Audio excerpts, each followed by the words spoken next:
Hello, dear students. Once again, I welcome you all in your own YouTube channel, Easy Learning with Kalpana, where you can learn easily with simplified textual contents. आज हम class 10th के English supplementary reader footprints without feet के second chapter the thieves story को अपनी easy language में cover करेंगे. तो let's begin the chapter. But chapter start करने से पहले Ruskin Bond the author of the story के बारे में एक शॉर्ट इंट्रोडक्शन जानेंगे. रस्किन बॉन्ड जो एक फेमस इंडियन इंग्लिश राइटर हैं और उनका जन्म 19 मई 1934 में हुआ था. Currently he is living in Landour, Mussoorie, India, and he is best known for his short stories specially dedicated for children. तो ये स्टोरी द थीव्स स्टोरी अपनी फेमस रस्किन बॉन्ड के द्वारा लिखी गई है.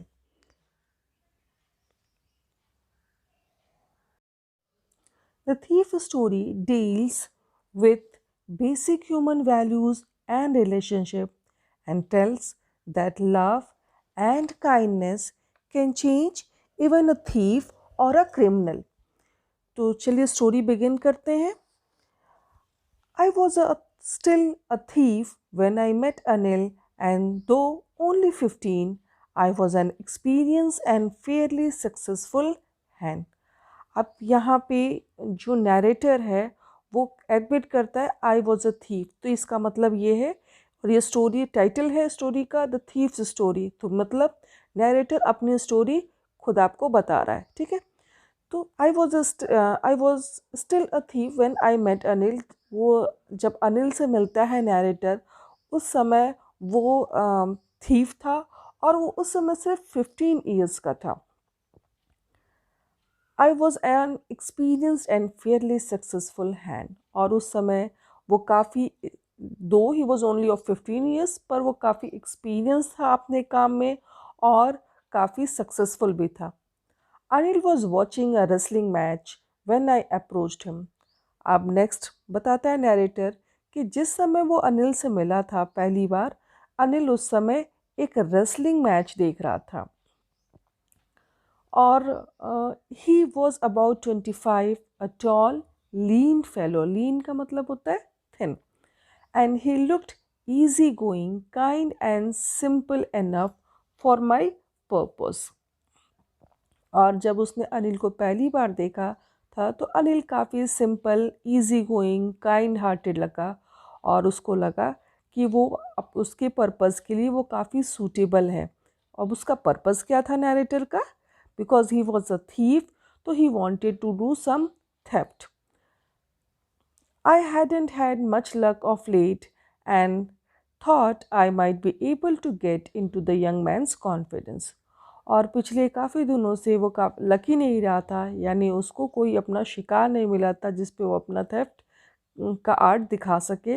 इसलिए उसको लगता है, चूँकि अनिल काफ़ी सिंपल लग रहा था, इजी गोइंग लग रहा था, तो उसको लगता है कि शायद मैं इस इंसान का कॉन्फिडेंस बहुत ईजिली जीत सकता हूँ and I can go on. You look a bit of a wrestler yourself, I said. A little flattery helps in making friends. अब नैरेटर ने बात करना शुरू किया अनिल से, और उसने बात करते समय, चूँकि अनिल उस समय रेसलिंग मैच देख रहा था, तो वो कहता है कि आप भी एक रेसलर जैसे दिखते हो. और यहाँ पे नैरेटर जो 15 ईयर्स का ही है ओनली, पर वो काफ़ी स्मार्ट है और वो कहता है कि मैं फ्लैटरी से आप इजीली फ्रेंड्स बना लेते हो. तो फ्लैटरी का मतलब होता है इनसिंसियर प्रेज़. जब आप किसी की तारीफ़ करते हो अपने पर्सनल बेनिफिट्स के लिए, और वो जो प्रेज़ जो होती है वो इनसिंसियर होती है, पूरे एब्सोल्युटली करेक्ट नहीं होती है, तो उसको फ्लैटरी कहते हैं. तो वो फ्लैटरी करता है, कहता है कि आप भी रेसलर जैसे दिखते हो. लेकिन उससे पहले ही वो बता चुका है कि वो टॉल लीन फेलो था, थिन था. अब रेसलर जो है वो थिन तो नहीं होते हैं. तो वो फ्लैटरी कर रहा था, झूठ बोल रहा था, और वो इसलिए कर रहा था because he wanted to make him friend. So do you, he replied, which put me off for a moment because at that time I was rather thin. अब सेम आंसर अनिल ने भी किया और कहा कि हाँ तुम भी तो लगते हो। और इस बात को सुन के जो नैरेटर है, जो ओनली 15 ईयर्स का बॉय था, वो काफ़ी थोड़ा सा गुस्सा हो जाता है, नाराज़ हो जाता है, क्योंकि उस समय वो भी काफ़ी दुबला पतला था। Well, I said modestly, I do wrestle a bit. फिर नैरेटर ने अपने आप को थोड़ा सा कंपोज किया और कहता है कि बहुत मॉडेस्टली पोलाइटली कहता है, हाँ मैं भी थोड़ा सा रेसलिंग करता हूँ। What's your name? Hari Singh, I light. अब नैरेटर ने उससे पूछा कि तुम्हारा नाम क्या है। सॉरी, अनिल ने पूछा कि तुम्हारा नाम क्या है।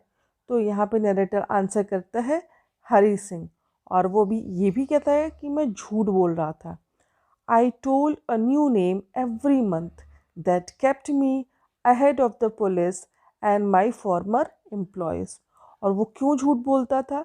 Because he was a thief only, तो he had to lie, and every month he had to change his name because he wanted to avoid police and his former employees. तो हर बार वो एक न्यू नेम अज्यूम करता था और इससे police से और अपने पुराने एम्प्लॉय से वो बचा रहता था। तो you can see that he was very smart.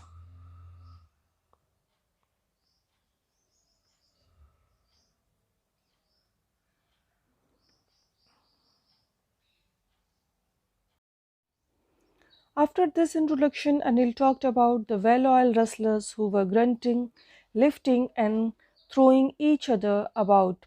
I didn't have much to say. Anil walked away. I followed casually. Here you take the meaning of grunting. Grunting means making a deep sound.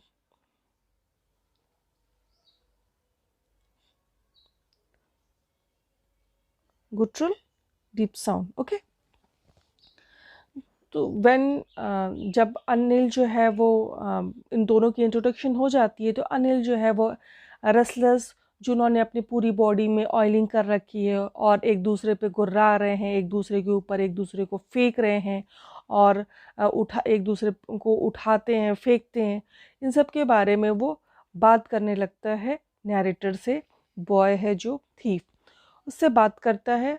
और चूँकि thief जो है वो बहुत ज़्यादा शायद wrestling के बारे में नहीं जानता है, तो उसके पास कुछ कहने के लिए है भी नहीं। After the finish of the match then Anil walked away, और धीरे धीरे उसके पीछे पीछे नैरेटर भी चलने लगता है। Hello, hello again, he said. I gave him my most appealing smile. I want to work for you, I said, but I can't pay you. अब जैसे ही अनिल ने देखा कि वो 15 साल का लड़का वापस उसके पीछे पीछे आ रहा है, तो उसने उसको फिर से हेलो विश किया। शायद वो क्यूरियोसिटी थी इस विशिंग के पीछे भी कि वो उसको क्यों फॉलो कर रहा है। और इस पे जो नैरेटर है हमारा, उसने उसको बहुत ही अपीलिंग से एक स्माइल दी, because he wanted to please him. I want to work for you, और उसने कहा कि मैं तुम्हारे लिए काम करना चाहता हूँ। I said but I can't pay, उसने कहा कि मैं तुमको पे नहीं कर पाऊँगा।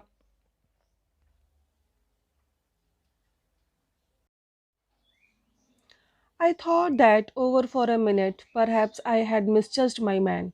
I asked, "Can you feed me?" अब जैसे ही नैरेटर ने सुना कि अनिल उसको पे नहीं कर पाएगा, तो वो तुरंत सोचने लगा कि क्या किसी मैंने रॉन्ग व्यक्ति को पिक कर लिया है। फिर थोड़ी देर के बाद वो कहता है कि क्या तुम मुझे खाना खिला पाओगे? तो अनिल पूछता है, "कैन यू कुक?" तो I can cook, I lied again. इस पर नरेटर ने कहा, झूठ बोला और कहा कि हाँ मैं खाना बना सकता हूँ। If you can cook then may be I can feed you. Anil ने कहा कि अच्छा ठीक है, अगर तुम खाना बना सकते हो तो मैं तुम्हें खाना दे पाऊँगा। He took me to his room over the Jumna sweet shop and told me I could sleep on the balcony.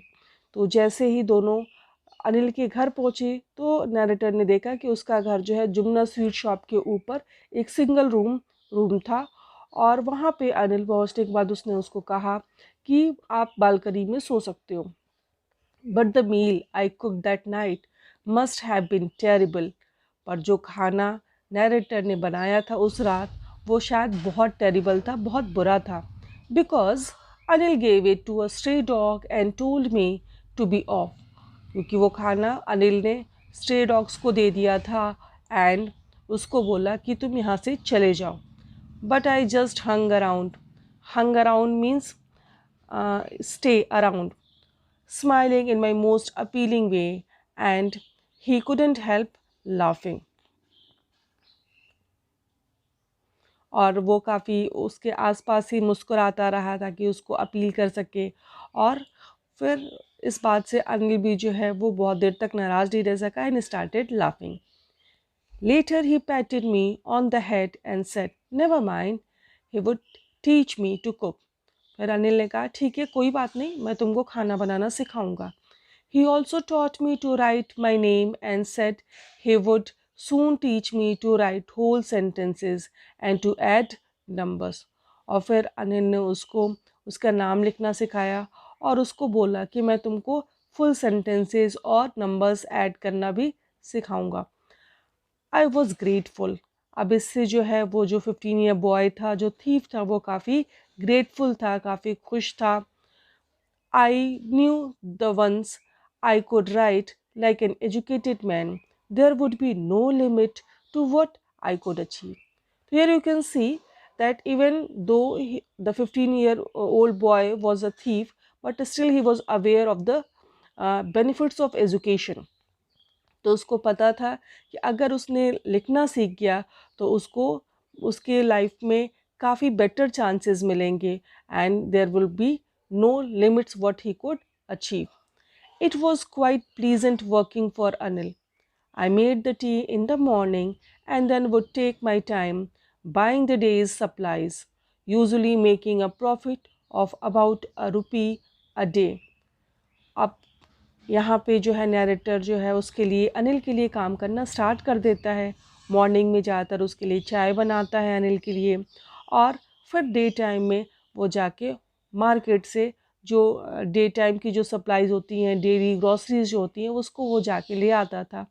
But he use to save at least ₹1 per day.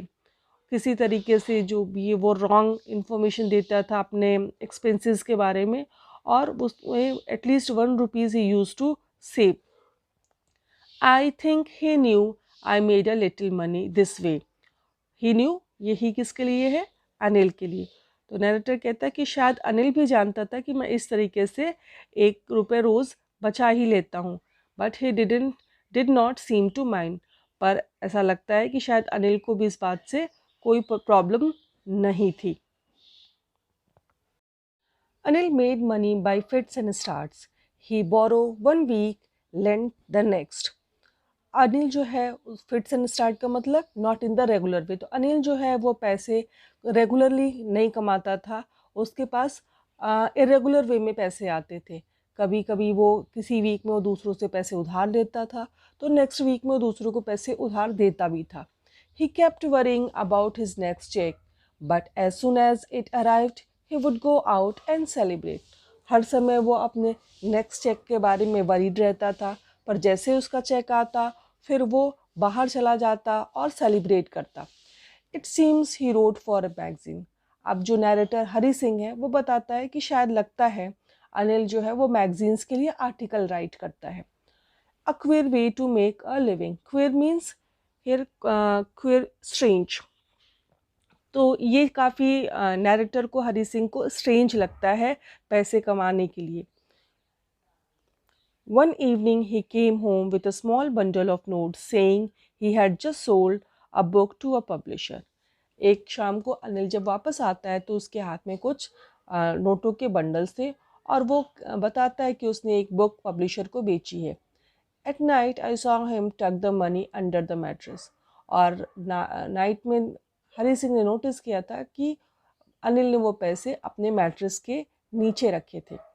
I had been working for Anil for almost a month and apart from cheating on the shopping, had not done anything in my line of work. तो यहाँ पे line of work का क्या मतलब है? हरी सिंह का जो line of work है वो क्या है? Doing theft. ओके. तो वो कहता है कि मैं अनिल के साथ ऑलमोस्ट 1 मंथ से काम कर रहा हूँ, और चीटिंग में थोड़ी जो छोटी छोटी जो शॉपिंग में जो थोड़ी सी चीटिंग है, उसके अलावा मैंने अपना जो थेफ्ट का कोई भी काम नहीं किया था उसके घर में, कोई भी उसको कोई स्टीलिंग नहीं की थी। I had every opportunity for doing so, और चूँकि मेरे पास ये सारी अपॉर्चुनिटी थी कि मैं ऐसा कुछ कर सकूं, but I didn't do anything like that. Anil had given me a key to to the door and I could come and go as I pleased। और अनिल काफ़ी चूँकि ट्रस्टेबल था, तो उसने क्या किया था, अपनी जो घर की जो कीज़ थी वो हरी सिंह को दे रखी थी। तो हरी सिंह जब भी चाहता उसकी एब्सेंस में अंदर आ सकता था, चीज़ें लेके और जा सकता था। He was the most trusting person I had ever met. और हरी सिंह यहाँ पे एडमिट करता है कि वो अनिल काफ़ी ट्रस्टिंग पर्सन था, उसने अपनी लाइफ में इससे ज़्यादा ट्रस्टिंग पर्सन कभी नहीं देखा था। And that is why it was so difficult to rob him. Now Hari Singh tells the difficulty the dilemma. अब कहता है कि चूँकि अनिल काफ़ी ट्रस्टिंग पर्सन था, इसलिए हरी सिंह के लिए काफ़ी डिफ़िकल्ट हो जाता है उसको रॉब करना। And further he tells, it's easy to rob a greedy man because he can afford to be robbed। अब वो कहता है कि एक ग्रीडी, एक लालची व्यक्ति को के साथ चोरी करना हो, उसकी चीज़ें चुरा लेना ईजी है, क्योंकि जब हम उसकी चीज़ें चुरा लेते हैं तो वो शायद वो अफोर्ड कर सकता है। But it's difficult to rob a careless man, sometimes he does not even notice he has been robbed. और यहाँ पे हरी सिंह कहता है कि पर जो बहुत केयरलेस मैन होते हैं, काइंड हार्टेड और केयरलेस मैन होते हैं, उनको रॉब करना, उनकी चीज़ें चुराना बहुत मुश्किल होता है, क्योंकि वो इतने केयरलेस होते हैं कि उनको पता भी नहीं चलेगा कि उनकी चीज़ें चोरी हो गई हैं। And that takes all the pleasure out of the work. और हरी सिंह कहता है कि देन अगर उनके केयरलेस पर्सन पे चोरी की जाए, तो फिर वो सारा प्लेजर जो है वो चोरी का वो चला जाता है, क्योंकि उनको तो पता ही नहीं चलेगा कि उनकी चीज़ों की चोरी हो गई है, and they are not going to bother about it. Well, it's time I did some real work, I told myself, I am out of practice.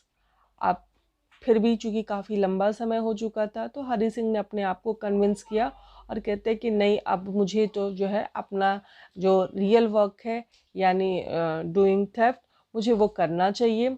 और मुझे मैं काफ़ी लंबे समय से आउट ऑफ प्रैक्टिस भी चल रहा हूँ, तो I should just do some practice, and if I don't take the money he will only waste it on his friends. फिर वो और भी अपने आप को कन्विंस करता हुआ कहता है कि अगर मैंने उससे पैसे नहीं लिए तो वो सारे पैसे अपने फ्रेंड्स पे जाके वेस्ट भी कर देगा। After all he doesn't even पे मी। और फिर अपने आप को जस्टिफाई करता है, कुछ रीजंस देता है, कहता है कि और ठीक है, वो मुझे पे भी तो नहीं करता है, तो I will take the money, and I will take the money as my payment also. Anil was asleep. A beam of moonlight stepped over the balcony and fell on the bed. Anil सो रहा था, चांद की रोशनी उसके bed पे पड़ रही थी। I sat up on the floor considering the situation. Hari Singh जगा और पूरी सिचुएशन को उसने एनालाइज किया, उसके बारे में विचार किया। If I took the money I could catch the 10:30 express to Lucknow. अब उसने सोचा कि अगर मैं पैसे चुरा लूँ तो 10:30 के एक्सप्रेस, लखनऊ एक्सप्रेस को मैं पकड़ के निकल सकता हूँ। Sleeping out of the blanket I crept up to the bed. अपने ब्लैंकेट से निकल के वो अपने अनिल के बेड के करीब गया। Anil was sleeping peacefully, his face was clear and online. Online means free of anxiety और वरी। तो जैसे ही अनिल जो है अनिल सो रहा था, और जैसे ही हरी सिंह उसके बेड के करीब गया, उसने नोटिस किया कि अनिल के चेहरे पे किसी प्रकार की कोई एंग्जाइटी या वरीज नहीं दिख रही थी। Even I had more marks on my face दो माइन वर मोस्टली स्कार्स। और हरी सिंह जो कि एक थीफ है, वो कहता है कि मेरे चेहरे पे ज़्यादा मार्क्स थे, हालांकि मेरे मार्क्स जो है वो ज़्यादातर स्कार्स थे, यानी वो वरीड भी था, और चूँकि वो थीफ था तो शायद पुरानी कभी उसके पास इंजरीज रही हूँ, उसके चेहरे पे स्कार्स भी थे. My hand slid under the mattress, searching for the notes. When I found them, I drew them out without a sound. अब हरी सिंह ने अपने हाथ अनिल के मैट्रेस के नीचे डाला और उस नोटों को सर्च किया. जैसे ही उसको नोटों का बंडल मिल गया, अब उसने धीरे से बिना आवाज़ किए वहाँ से वो निकल गया. Anil side in his sleep and turn on his side towards me. Anil ने एक हालांकि वो नींद में था पर फिर भी उसने एक डीप सांस ली और फिर वो नैरेटर की साइड में टर्न हो गया. I was startled and quickly crawled out of the room. इस चीज़ से नैरेटर हरी सिंह काफ़ी घबरा गया और जल्दी से रूम से बाहर आ गया. When I was on the road, I began to run. और जैसे ही वो रोड पे आया वो दौड़ने लगा. I had the notes at my waist, held there by the string of my pajamas. और उसके वेस्ट में, उसके कमर में जो है वो उसने अपने नोटों को खोस रखा था और उसको पजामे की स्ट्रिंग से, डोर से जो कस के बांध रखा था. I slowed down to a walk and counted the notes, 600 rupees in 50s. जैसे ही थोड़ा सा आगे गया तो वो स्लो हुआ और उसके बाद उसने आगे चल के पैसों को काउंट किया. पैसे 600 रुपीज़ थे 50s के नोट में. I could live like an oil rich Arab for a week or two.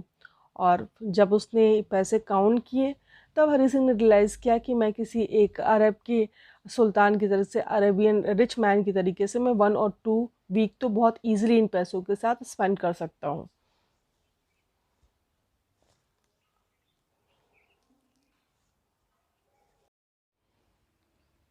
When I reached the station, I did not stop at the ticket office. I had never bought a ticket in my life, but dashed straight to the platform. अब जैसे ही अनिल जो है वो station पहुंचा तो वो ticket office के सामने नहीं रुका. इसका रीज़न वो कहता है कि मैंने कभी लाइफ में टिकट ली ही नहीं थी, तो इसलिए वो तुरंत प्लेटफॉर्म की तरफ आगे बढ़ जाता है. The Lucknow express was just moving out. The train had still to pick up speed and I could have been able to jump into one of the carriages. अब जैसे ही वो रेलवे प्लेटफॉर्म पे पहुंचता है तो नोटिस करता है कि लखनऊ एक्सप्रेस जो है वो वहाँ से अभी अभी निकल ही रही थी, but the train has not got the speed. तो ट्रेन की स्पीड नहीं बढ़ी हुई थी और इसलिए वो ईजिली किसी भी कैरेजेस में जंप करके ट्रेन में बोर्ड हो सकता था. But I hesitated for some reason I can't explain. Hari Singh कहता है कि मैं ऐसा कर नहीं पाया, मुझे थोड़ी हेजिटेशन हुई और मुझे इसका रीज़न भी नहीं पता है. And I lost the chance to get away. और इस तरीके से वो वहाँ से भाग निकलने का चांस उसने खो दिया. When the train had gone, I found myself standing alone on the deserted platform.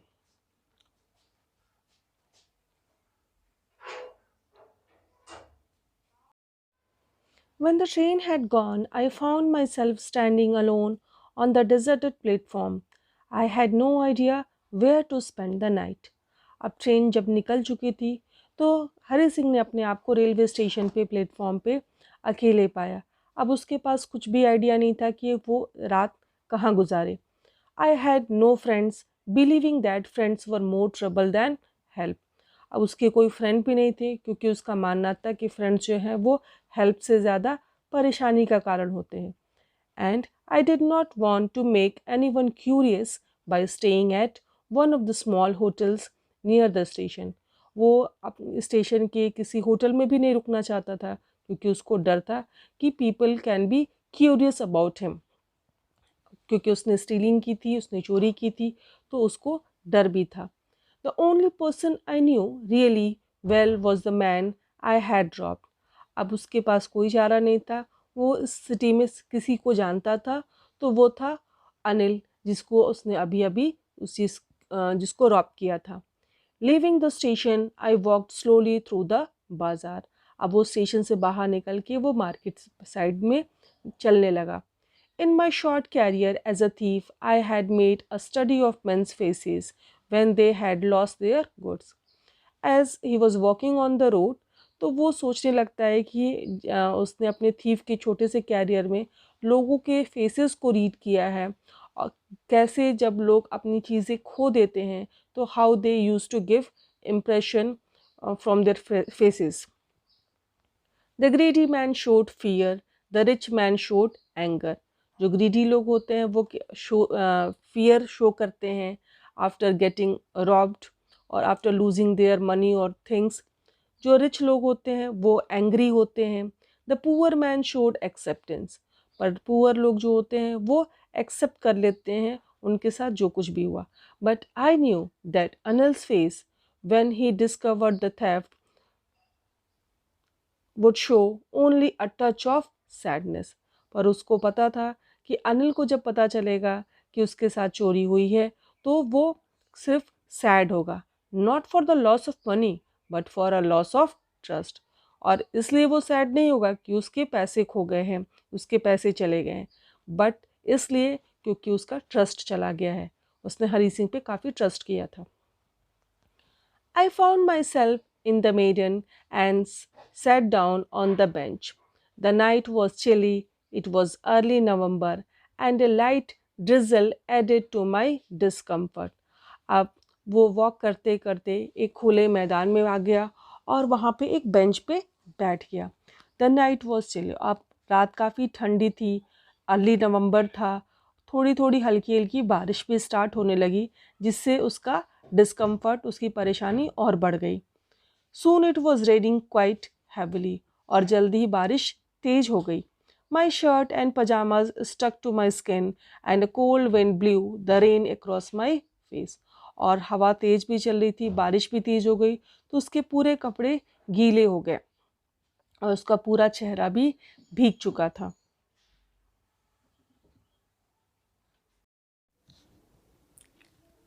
I went back to the bazaar and sat down in the shelter of the clock tower. The clock showed midnight. I felt for the notes. They were damp from the rain. अब यहाँ पे हरी सिंह बारिश में मैदान में काफ़ी देर भीगने के बाद बाज़ार की तरफ चल पड़ा और वहाँ पे क्लॉक टावर के पास जाके उसने शेल्टर ली. Now take the word bazaar. बाज़ार जो है वो एक हिंदी वर्ड है मार्केट का, और क्लॉक टावर ये बड़ा सा टावर होता है किसी भी सिटी के इम्पॉर्टेंट मार्केट स्क्वायर के पास ज़्यादातर होते हैं, जो जिसमें एक बड़ी सी क्लॉक होती है और वो क्लॉक पूरे सिटी को एक यूनिफॉर्म टाइम शो करती है. तो द क्लॉक शोड मिडनाइट, उस क्लॉक में मिडनाइट शो हो रहा था. उसने अपने जेब में रखे नोटों को टटोला और फील किया कि वो जो नोट थे वो गीले हो चुके थे बारिश की वजह से. अनिल्स मनी, तो उसने जैसे ही नोटों को फील किया उसने रियलाइज़ किया कि ये पैसे आखिरकार अनिल के हैं. In the morning he would probably have given me 2 or 3 rupees to go to the cinema, but now I had it all. अब जैसे उसने ये रियलाइज़ किया कि ये तो अनिल के पैसे हैं तो वो ये सोच में पड़ जाता है कि अगर ये पैसे आज अनिल के पास होते तो वो आज मुझे मॉर्निंग में 2 या 3 rupees देता सिनेमा जाने के लिए. बट अब चूँकि ये पैसे उसने चुरा लिए हैं तो अब ये सारे पैसे उसके हैं. आई couldn't cook his meals, run to the bazaar or learn to write whole sentences anymore. पर चूँकि उसने सारे पैसे अब ले लिए हैं तो इसके बदले में अब वो उसके लिए कभी खाना नहीं बना पाएगा और बाज़ार जाके अनिल के लिए कभी सामान नहीं ला पाएगा, और सबसे बड़ी चीज़ अब वो कभी भी फुल सेंटेंसेस लिखना नहीं सीख पाएगा. I had forgotten about them in the excitement of the theft. अब जैसे ही इसको ये चीज़ें याद आती हैं हरी सिंह को तो वो भी ये भी सोचने लगता है कि मैं चोरी के एक्साइटमेंट में ये सारी चीज़ें, ये बेनिफिट्स जो मुझे मिलते अगर मैं ये पैसे नहीं चुराता तो वो मैं बेनिफिट्स, ये सारी चीज़ें तो मैं भूल ही गया था. Whole sentences I knew could one day bring me more than a few hundred rupees. और जैसे ही उसको ये रियलाइज़ होता है कि अब वो फुल सेंटेंसेस नहीं सीख पाएगा तो ये भी सोचने लगता है कि होल सेंटेंसेस, अगर वो पूरे सेंटेंसेस लिखना सीख जाता तो उसको पता है कि एक दिन वो उसको ये कुछ 100 रुपीज़ से ज़्यादा वैल्यूबल होते और उसके लिए कुछ ज़्यादा ये मायने रखते। It was a simple matter to steal and sometimes just a simple to be caught. और फिर वो फील करता है कि पैसे चुरा लेना या कभी कभी कुछ चुरा लेने के बाद पकड़े जाना, ये सारी छोटी छोटी बातें हैं। But to be really big man, a clever and respected man was something else. But एक बड़ा आदमी बन जाना, एक बड़ा इंसान बन जाना, काफ़ी क्लेवर और बुद्धिमान और रिस्पेक्टेड मैन बन जाना, ये वाकई एक दूसरी फीलिंग है, दूसरी बात है। I should go back to Anil, I told myself, if only to learn to read and write. And then after realizing this fact, Hari Singh, यहाँ पे आई जो है वो हरी सिंह द नैरेटिव को शो करता है। तो वो रियलाइज़ करता है और कहता है, अपने आप में एक स्ट्रॉन्ग डिटर्मिनेशन करता है कि उसे अनिल के पास वापस जाना चाहिए ताकि वो लिखना और पढ़ना सीख सके। I hurried back to the room, feeling very nervous, for it is much easier to steal something than to return it undetected. अब वो जल्दी से अनिल के घर के रूम की तरफ गया और अब वो पहले से भी ज़्यादा नर्वस फील कर रहा है। क्यों? क्योंकि उसको लगता है कि कुछ चुरा लेने से ज़्यादा मुश्किल है उस चीज़ को बिना किसी की नज़रों में आए अनडिटेक्टेड उसको चीज़ को वापस रख देना। यानी चोरी करना ज़्यादा आसान है बिना पकड़े किसी चीज़ को वापस उस जगह पे रखने से। I open the door quietly then stood in the doorway in clouded moonlight. अब जैसे ही वो अनिल के रूम पे पहुंचा तो उसने धीरे से रूम को खोला, डोर को खोला और फिर वो डोरवे पे थोड़ी देर खड़ा रहा ताकि वो इंस्पेक्ट कर सके कि अंदर अनिल सो रहा है या जाग रहा है। अभी भी आधी रात के लगभग ही था, मूनलाइट था, लेकिन मून जो है वो क्लाउडेड था। आई crept to the head of the bed and my hand came up with the notes। और वो धीरे से अनिल के बेड के पास गया, उसने अपने जेब से पैसे निकाले। I felt his breath on my hand।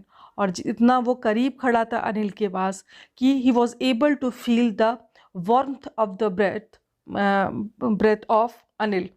और वहाँ पे I remained still for a minute, वहाँ पे 1 मिनट के लिए वो खड़ा रहा। Then my hand found the edge of the mattress and slipped under it with the notes. और फिर उसने वो पैसे निकाल के अनिल के मैट्रेस के नीचे रख दिया और वहाँ से चला गया।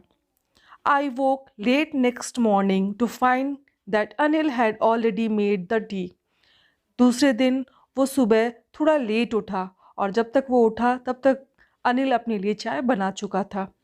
ही stretched out his hand towards me. जैसे ही हरी सिंह उठा, अनिल उसके पास ही खड़ा था, उसने अपना हाथ आगे बढ़ाया। There was a 50 rupees note between his fingers. अब उसके हाथों में क्या था? अनिल के हाथों में क्या था? 50 rupees. My heart sank. I thought I had been discovered. अब जैसे ही हरी सिंह ने अनिल को अपने पास खड़े देखा और उसके हाथों में 50 रुपीज़ का नोट देखा, वैसे ही हरी सिंह को लगा कि उसकी चोरी पकड़ी गई है। I made some money yesterday, he explained, now you will be paid regularly. But Anil ने क्या कहा? अनिल कहता है कि कल मैंने कुछ पैसे कमाए हैं और आज के बाद से अब तुम्हें रेगुलरली पेमेंट मिलेगी। My spirit rose, but when I took the note, I saw it was still wet from the night's rain। और जब ये सुनता है हरी सिंह तो वो थोड़ा सा रिलैक्स होता है, काम होता है। बट जैसे उसने नोट लिया, उसने देखा कि नोट अभी भी गीले थे पिछली रात की बारिश के कारण। Today we will start writing sentences, he said. He Anil. तो अनिल ने कहा कि आज से हम सेंटेंसेस लिखना सीखेंगे। He knew, but neither his lips nor his eyes showed anything। अब हरी सिंह को भी समझ में आ चुका था कि अनिल मेरी चोरी पकड़ चुका है, बट ना तो अनिल ने कुछ कहा, ना ही उसने अपने आई से ऐसा कुछ शो किया। I smile at Anil in my most appealing way. अब आपको पता ही है कि हरी सिंह का सबसे स्ट्रॉन्गेस्ट वेपन है उसकी इनोसेंट स्माइल। तो वो अपनी सबसे इनोसेंट अपीलिंग स्माइल देता है अनिल को। And the smile came by itself without any effort, but this time his smile was genuine. पहले वो अपनी जो अपीलिंग स्माइल देता है वो ज़्यादातर लोगों को डिसीव करने के लिए, ज़्यादातर लोगों को अपने इनोसेंस में ट्रैप करने के लिए देता था, but this time his smile was really innocent, और वो एक नेचुरल वे में उसके विदाउट एफर्टलेसली जो है उसके चेहरे पे आई थी। And that's the end of the explanation. I hope you liked it. Thanks for watching my video. Thank you very much. Keep watching my video. Please like and subscribe it.